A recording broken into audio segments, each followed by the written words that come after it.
Hello my friends, welcome to another episode of Green Dawn. My name is Wilfred. So today I'd like to share with you some interesting finding, my first experience doing targeted farming in this game, and I should have done it long time ago, but I've been sort of like just use what I find and upgrade while I can, and so far it's been doing okay. But I found that if you put a little bit of effort into targeted farming on those monster infrequent gear, you actually benefit a lot from it. So I'm not going to compare this game with other games in detail, but what I can say is that compared to other games like Diablo 4, the targeted farming has a lot of variety to it, and also it doesn't require a lot of effort to keep going back to a dungeon. Unlike say Diablo 4, you have to collect material to summon certain bosses, and the loot, the item that you are farming for is going to drop quite a fair bit, and because they have something called prefixes and also suffixes on the gear, that make it really interesting because of all this combination, and some of the more popular one may not be the most powerful one. There are some rarity in it, but you don't have to do that. You say, okay, I've done 10 runs, I'm happy with what I have, and you can move on from there. Or if you are really stubborn and want to do the most perfect kind of prefix and suffix, you can, good luck with that. But you can actually do a lot more runs. You try to optimize your gear. So that is the part where it is fun. It doesn't feel like work. You could stop and anytime that you find a gear that you find it helpful and useful, you can use it, and you don't have to force yourself into just keep doing it until something drops, right? So that's cool. Now, to give you an example of to illustrate how this whole targeted farming work and my finding as well, if you look at the one-hand sword that I've got, I put it on the screen here, is the very base kind of stat. So if you get something called Dermapteran Slicer, which is from the Dermapteran mobs that you see over the screen, the insect type. Of course, the normal mobs will have a much lower chance to drop this targeted item compared to say the bosses, right? But you on average, each run that I've got usually have around 5 of these items that I can compare and see which one I want. And I've done 10 rounds. There are about 43 item that drop for this study, right? So if you look at the basic set of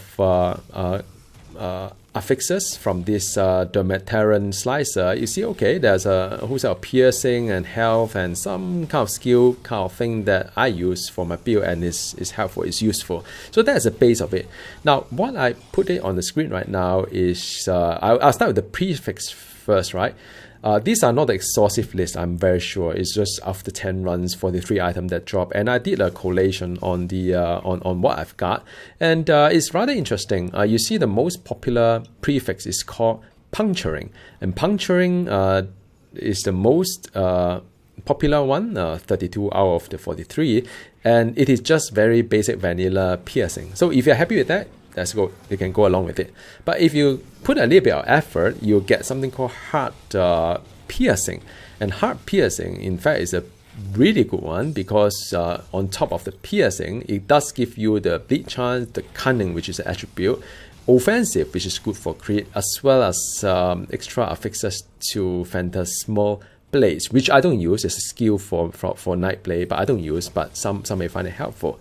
And if you put even more effort to it, you start to get some really niche kind of prefixes like Sinister. Sinister is a good one because it increases the armor piercing as a whole, and Frenzy as well. It gives you the Enrage as the skill that granted by the item, that it will proc this whole Enrage extra buff to your character.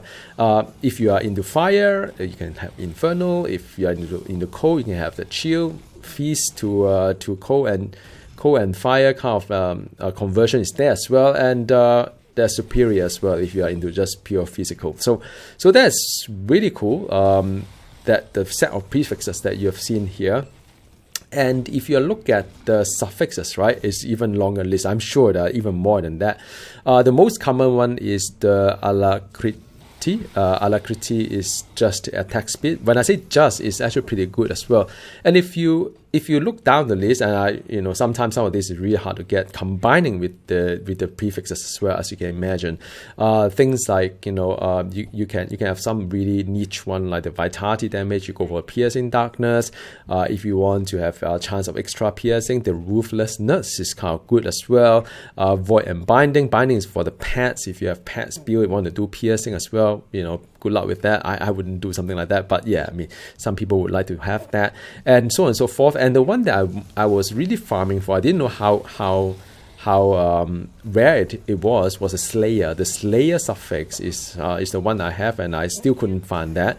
After my 10 run is to have piercing, crit damage, and attack speed, and so on, and give extra buff to my Nightfall skill, which is beautiful for my build. So there you go. I mean, these are some of the findings I've got, and if you are asked me, okay, so out of these 43 items, which one do I pick? In the end, I'm between two items. Two items. One is puncturing, and another one is the heart piercing. Both are very good, and the suffixes. One is both of them is of Alacrity. Unfortunately, I couldn't get anything else down the list. And as you can imagine, that if you want to get the suffixes that work for you, you have to farm a lot harder, because getting the prefix is taking a bit of percentage chances to get there, probability to get there. Then you need to get the right suffixes as well. But like I say, good thing about this game is that even if I get a puncturing or the heart piercing, if I get a heart piercing Dermapteran Slicer of Alacrity, I'm happy with it. I'm not too crazy over trying to get the Slayer, of course. Like, if you have Sinister, Dermapteran Slicer of the Slayer, that's it. Okay, that sounds really, really exciting. But all in all, I'm happy with my targeted farming experience, and I've got some totems to. Every run I've got a totem nearby as well that give me extra kind of epic gear to play around with for my other characters. So I'm happy. Do I have to do it for all the gear? Probably not. But those like weapon or those like belt item that really matter, trying to get your build to kind of work the right way, then I think it's good to just revisit some of this content, to farm a little bit of it until you get a decent kind of upgrade, and you can move on to do other things. So I hope you enjoyed this video. Thank you for watching. Bye.